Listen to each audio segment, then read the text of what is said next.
भरलेली बोंबील बनवण्यासाठी बोंबील घेऊन त्याला कॉटनच्या कपड्याने सुके करून घ्या. आता बोंबीलला मॅरिनेट करण्यासाठी पहिले हळद टाका, मीठ आणि लिंबाचा रस. आता हाताने चांगलं मॅरिनेट करून घ्या आणि 15 मिनिटासाठी ठेवा. बोंबील भरण्यासाठी आपण घेऊया ओलं खोबरं, हिरव्या मिरच्या, कढीपत्ता आणि कोथिंबीर, लसूण आणि याला चांगलं वाटून घ्या. असा वाटून घ्यायचा आहे विदाऊट पाणी टाकता.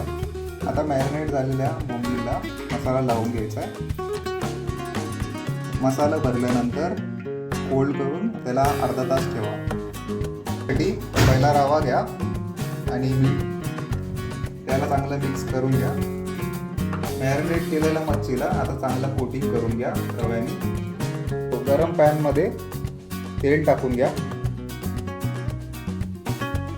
तेल गरम झाल्यावर त्यात आता कोटिंग केलेले बोंबील टाकून घ्या.